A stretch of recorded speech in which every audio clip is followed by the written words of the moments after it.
Ma'am, actually nitong mga nakalipas natin ng mga interview na pag-uusapan pa natin ito at ngayon, ito na nga. Mismo ang World Bank ang nagsabi na nasa upper middle income na raw ang ating bansa.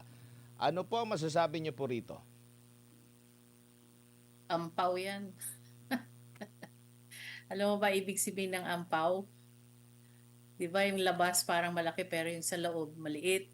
Kasi yung measurement nila, gross national income divided by the population. So, ganun lang kasimple ang kanilang analysis. So, hindi nila hinihimay talaga yung ibig sabihin niya, no? Kasi ang nangyayari ngayon, hindi inclusive yung growth ng Philippines. Kaya nga 2.8% lang yung GDP growth.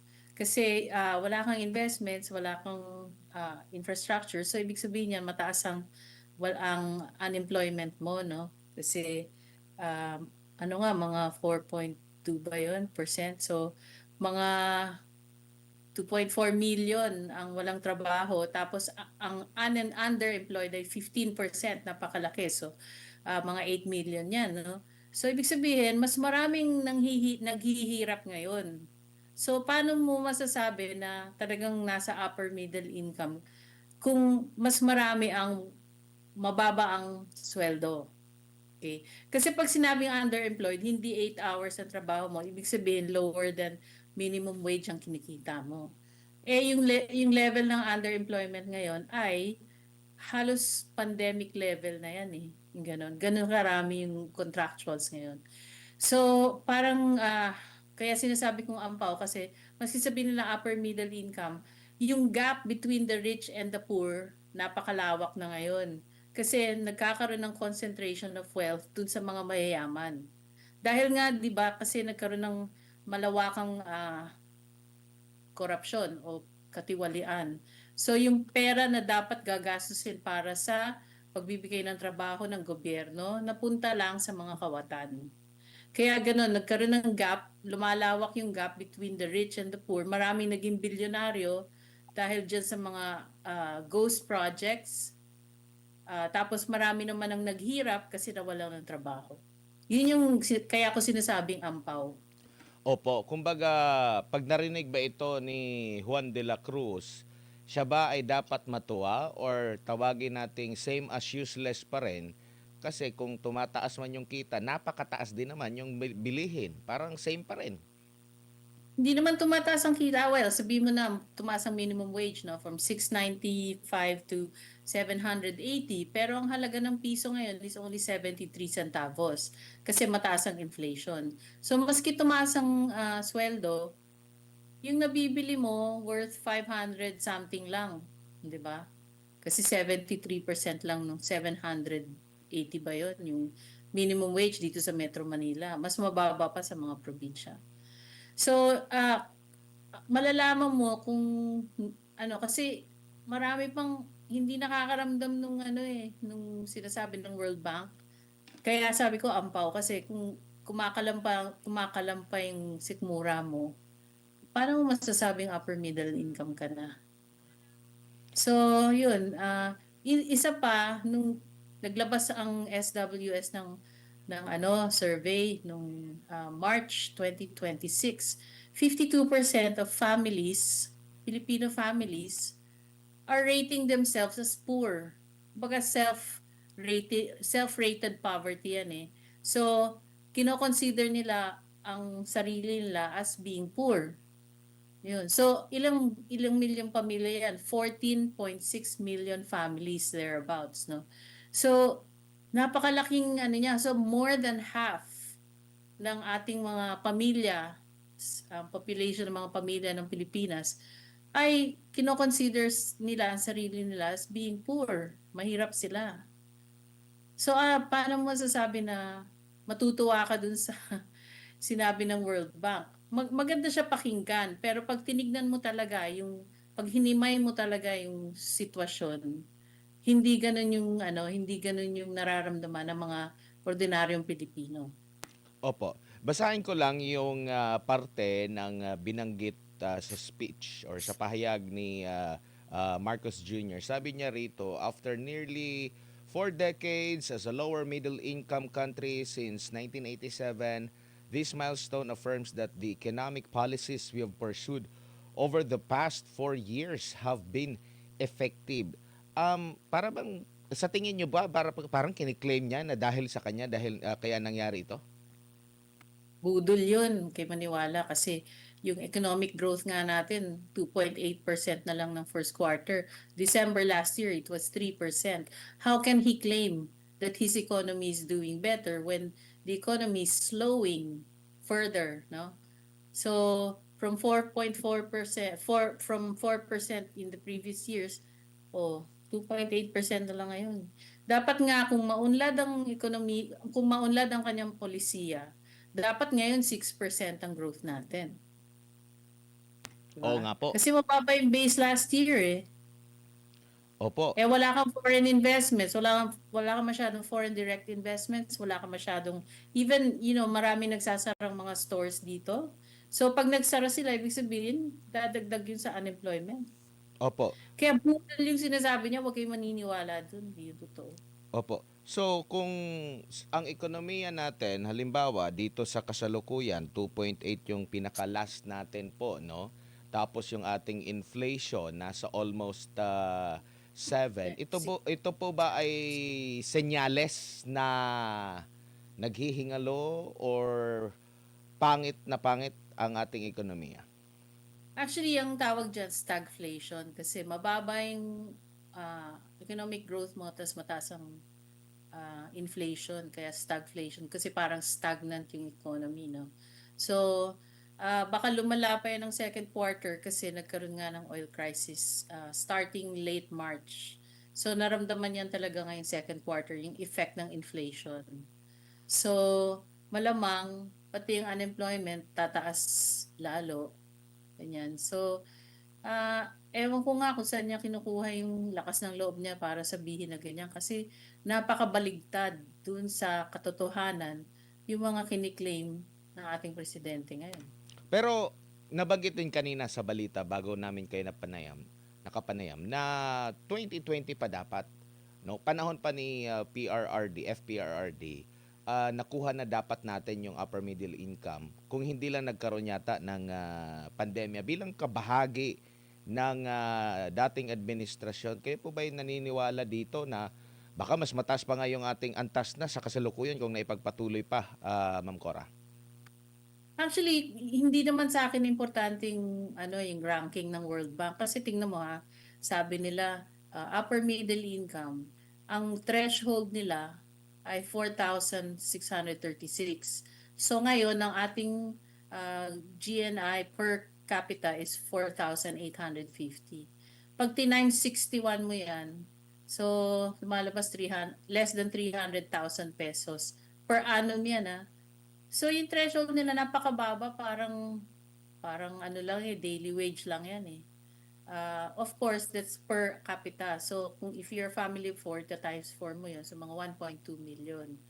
But anyway, nung previous years, mas dama mo yung wealth ng bansa kasi mas maraming may trabaho, tsaka yung inflation nun mababa. Talagang lumala na lang nung pandemya. Pero before that, ang ganda ng mga numero eh. Ang ganda ng economy. Tapos pagkatapos nung pandemic, 2021, yung GDP growth natin was 5.7%. Tapos nung 2022, 7.6%. So dinala yan ng investments kasi yung investments ng 2021, 20%. At investments ng 2022 ay 13.7%. So double digit. This year, negative 3.3 ang investments mo. So hindi mo talaga alam kung saan kinukuha ni presidente ngayon yung mga sinasabi niya kasi hindi suportado ng mga numero. Opo, Ma'am Cora, si Jade po ito. Magandang gabi po. Kung sakali mang Hi, totoo itong upper middle income country nga tayo, kasabay ba dyan yung dapat maramdaman ng mga Pilipino na hindi mataas yung presyo ng ating mga bilihin? Dapat ganun ho yung magiging senaryo. Kung sakali man totoo itong Hindi, hindi kasi ang formula nila ay napakasimple lang eh. Gross national income divided by per capita ay divided by the population, ano. Kaya ang sabi ko napaka-simplistic nung threshold ng World Bank. So maganda lang pakinggan pero pagka hinimay mo yung mga numero, ah wala siya masyadong ah kumbaga parang wala masyadong kahulugan kung talagang gusto mong intindihin ang nangyayari sa isang ekonomiya. Mm. Mababaw kumbaga. Kaya nga ampaw ang tawag ko eh. Kasi sa labas maganda, sa loob parang walang laman. Kung ikukumpara mo naman sa ibang mga kapitbahay po nating mga bansa, Ma'am Cora, tulad ng Vietnam, Thailand, dito sa Asia, nasaan kaya ang Pilipinas in terms of competitiveness? Mababa tayo kasi nga mataas ang cost of doing business dito. Ang inflation mo mataas. We have one of the highest inflation in Asia. We have one of the highest cost of electricity in Asia. We have one of the highest cost of gasoline or diesel actually in Asia. Tapos interest rates mo pataas. Ang peso mo napaka-weak. So how can we be competitive kung ganyan ang environment mo? 'Di ba? So dapat nagfo-focus talaga yung gobyerno natin sa pagpapababa ng mga cost of doing business. So inflation unang-una 'yan. Kaso ngayon kung mataas, syempre yung mga nahihirapan yung mga negosyante nahihirapan. Tapos tinaas pa ng gobyerno yung minimum wage. So syempre tataas din yung cost nila. So ipapasa rin yan sa consumers. Yung mga consumers mahihirapan bumili, hihina yung household spending. So parang vicious cycle eh. So pag tinaas mo lahat ng cost, ipapasa mo yan sa consumer, yung consumers parang magtitipid, hihina ang benta, hihina ang kita ng mga negosyante. Tapos magle-lay off na naman sila para ang tawag dito, makatipid, no? So pag nag-layoff sila, mababawasan na naman yung household spending. Ganon. So talagang paikot-ikot 'yan pero pababa. Kumbaga it's a downward spiral. Yung ginagawa ngayon ng gobyerno kasi they should really focus on reducing the cost of doing business.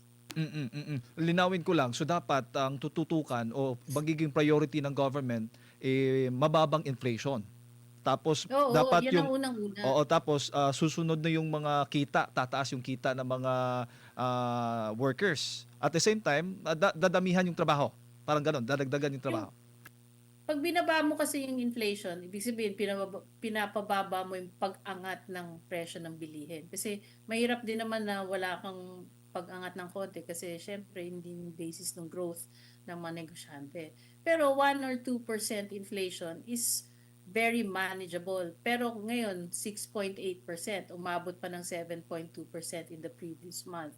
Mataas yan. So, talagang tatamaan na talaga yung cost nila. Ngayon, pag bumaba ang inflation, bababa ang interest. Okay? Pag bumaba ang interest, so medyo mas madaling umutang sa bangko kasi hindi lang naman equity ang pwede mong gamitin para palaguin ng ano mo, ang negosyo mo. Pwede kang mangutang pero kung mataas ang interest, tataas din ang fixed cost mo dahil babayad ka ng interest. Mm. Kaya kabit-kabit lahat 'yan. So dapat nag-uumpisa yan talaga sa inflation. Kailangan mag-focus talaga sila sa pagpapababa ng pagtaas ng presyo ng bilihin. So sa ngayon, Ma'am Cora, malayo pa tayo doon sa sinasabi nating maaabot natin yung pagiging high income economy.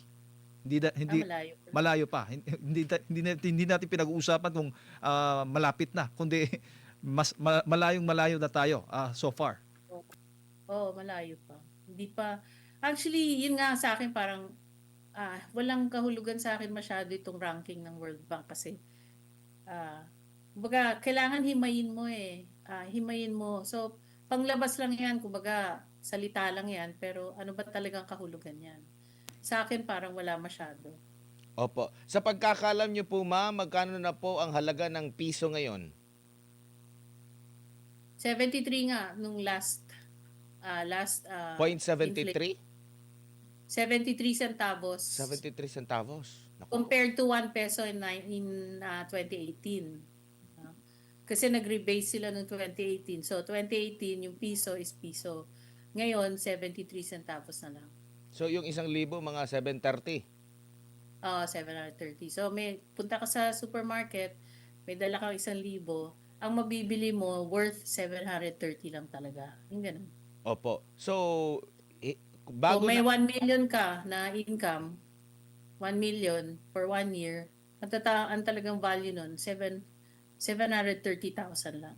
Opo. Kailan ba tayo dapat na maging matuwa kasabay nitong upper middle income? Pagiging upper middle income. Dapat yung economy natin, bumalik yan sa 5 to 6% growth. Yun lang talaga para mas maging inclusive, no? Tsaka, kailangan dumami yung investments.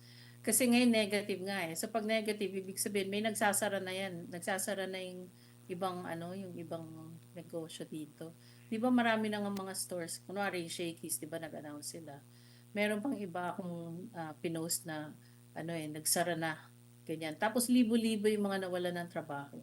So kailangan kumuha ka ng mga investors para yung mga nawalan ng trabaho, babalik sa trabaho at madadagdagan pa kasi every year over 800,000 students ang gumagraduate sa koleyo. So hahanapan mo rin ng trabaho 'yun, 'di ba? So Opo. habang hindi sila naghahanap ng trabaho, hindi nakakahanap ng trabaho, dadagdag 'yan sa unemployed. Opo, opo. At saka ang ano ngayon, uutang pa tayo. Kung isang masigla at maganda na bansa, lessen na yung ating utang po, ma'am. Oo, hindi ko masyado mangungutang kasi kumbaga efficient yung iyong fiscal spending. Kasi ngayon inefficient dahil nga maraming ginagastos na wala naman kabuluhan o kaya nagli-leak, maraming leakage, no? So, kaya parang nagsisink yung economy kasi yung barko may butas kasi kaya nagli-leak yung no. So, mabagal ang takbo, kaya 2.8 lang. So, dapat talaga ah, kumita, mas tumaas ang kita at saka mas maraming makinabang dun sa ginagastos ng gobyerno. Opo. Ma'am, dito po sa mga pangyayari ngayon, no, latest, itong pag-usad ng impeachment, kaliwat kanang rally, nandun pa rin yung agam-agam na hindi pa talaga napapanagot ang sangkot sa trilyon-trilyong pisong nakawan sa kaban ng bayan. Ito ay tatabon pa rin dito sa upper middle income na ipinagmamalaki ngayon ng gobyerno. Oo. So ano yung tanong mo dun? Ano Opo, yung yung epekto nito sa ekonomiya po, ma'am. ayun nga, so yung pamumulitika, imbis nga na yung effort ng Congress, kunwari, example nagka-oil crisis tayo. Dapat nung crisis, ginamit na nila yun na opportunity to do many things, no, para bumaba yung inflation. Ang pinaka-immediate is subsidy, no. Dapat nagbigay na sila ng subsidiya dahil ah, biglang tumaas nga yung presyo ng gasolina. Ikalawa, dapat minonitor na nila yung mga gas stations. Kaya ang diesel umabot ng 150 to 170, di ba? Kasi hindi sila nagbantay. So pinabayaan nila yung mga oil companies na biglang magtaas lang ng diesel.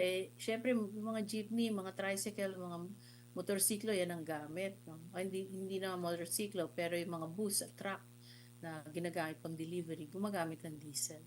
So, ikalawa yun. Ikatlo, dapat nag-propose na sila ng bill for oil price stabilization. This is a long-term solution, no? Or oil strategic strategic oil reserve for long-term stabilization.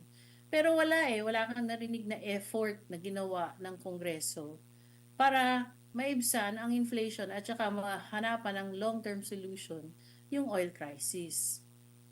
Opo. Ma'am, sa natitirang at least 2 taon ng kasalukuyang administrasyon, magiging epektibo pa ba yung pagpunta sa ibang bansa natin ng ating pangulo, or mas maigi ba na mas tutukan itong mga pangunahing problema dito sa ating bansa mas mabilis na maramdaman ng ating mga kababayan kumpara sa panahon ngayon? Or kailan lang ba tingin nyo po na maganda makipag-ugnayan sa ibang mga bansa? Sa unang parte ba ng pamumuno ng isang administrasyon or all year round, Ma'am Cora? Alam mo, winaste na niya yung kanyang political capital.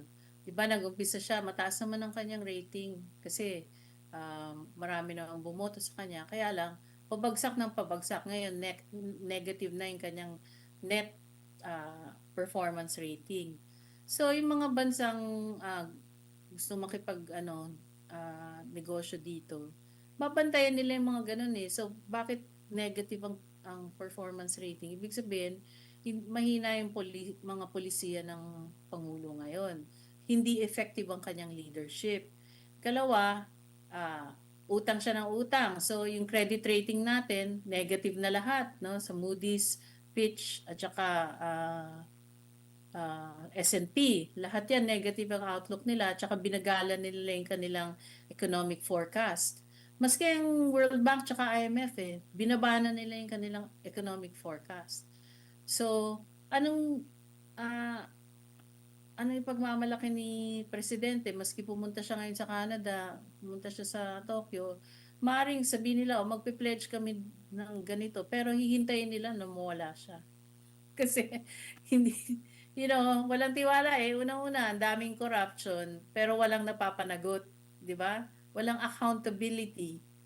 So, governance is bad at the moment because the government is covering up. There's no transparency. They're covering up all the investigations. Tapos, walang accountability, walang nakukulong, walang napapanagot dun sa napakadambuhalang corruption na nangyari in the last 3 to 4 years. Opo, kasi maririnig na lang natin may mga proyekto naman na willing ang ibang bansa, 'di ba? Na magpondo rin, no? Yung mga ODA project ba 'yan? Tapos ang ending Actually, nung time hindi naman nung nagpopondo yung time, kasalukuyan po. ang South Korea, talagang sinabi nila ayaw nilang magpautang dito sa Pilipinas. Kasi nga mababa yung performance rating nung mga projects, no. So, kumbaga pahirapan ng monitoring. At yun nga, kasi dahil walang fiscal discipline, yung corruption goes all the way down to the LGU. So, hindi mo alam kung anong district ang magiging matino na kausap, no? So, parang konti na lang yung madaling gawa ng kuhanan ng permits o kaya yung makipag-deal dyan, ganyan. So, it's very difficult kung walang fiscal discipline from the top kasi hanggang sa baba, yung kultura nag-iiba rin. Ganun. Opo, kasi yan yung nakikita natin. Pagpupunta ng iba yung dagat, mayroong mga pledges, tapos magtataka ka na lang na may mga proyekto na willing naman yung ibang bansa na magpapondo, kailangan lang ng counterpart.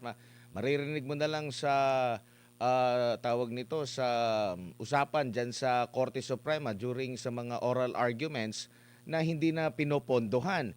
Mas pinopondohan pa yung less yung pag-aaral kumpara dito sa mga grabe yung mga pag-aaral, gumastos na ng malaki, ang ending hindi rin popondon, mas inuna pa yung flood control. So, kaya magdadalawang isip ngayon na ano ang silbi mo doon? Meron na nga dito, hindi mo nga mapakinabangan, mas maganda. Ito rin yung dapat unahin, di po ba, Ma'am Cora?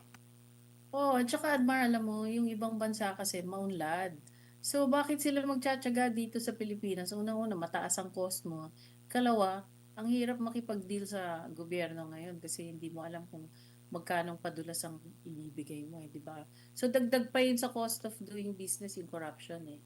Tapos dito, naglalagay na minsan, hindi pa rin natutuloy. Hindi mo alam kung makaka-move forward ka. So, napakabagal ng alam mo yung momentum. Kumbaga, ang tagal ng gestation mo dito bago ka kumita. Opo. So, doon ka na lang sa ibang bansa. Opo. Pag mag-recalibrate po, ma'am, parang pagising ng mga nasa gobyerno, gigising sila na gusto na nilang maging mabait. Sapat pa ba yung 2 taon Hindi na na. para para medyo maipihit yung ating ekonomiya? Hindi na.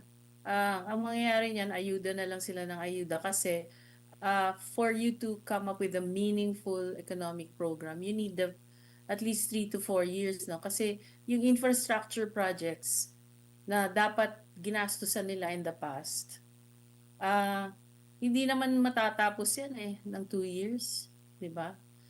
So, yun ang ano. At saka hanggang ngayon, walang bidding ka na naririnig sa mga malalaking proyekto. 2020, ano na, kalahati, more than half year na ang 2026, nasa July na tayo. Opo. So, he's actually left with a year and a half or something. Ganun na lang ang termino niya. Pero in the meantime, utang pa rin siya ng utang, di ba? So, Ma'am, huli na lang po, saan ma'am. napupunta? Opo. Saan napupunta yung utang? Opo. Huli na lamang po, ma'am, bago po namin kayo pakawalan dahil malapit na po yung SONA. Tingin niyo po may maipagmamalaki pa ang kasalukuyang administrasyon? Itong World Bank, pagmamalaki niyan. Sigurado, pero ampaw yun. Opo. Ulit-ulitin ko, ampaw yan.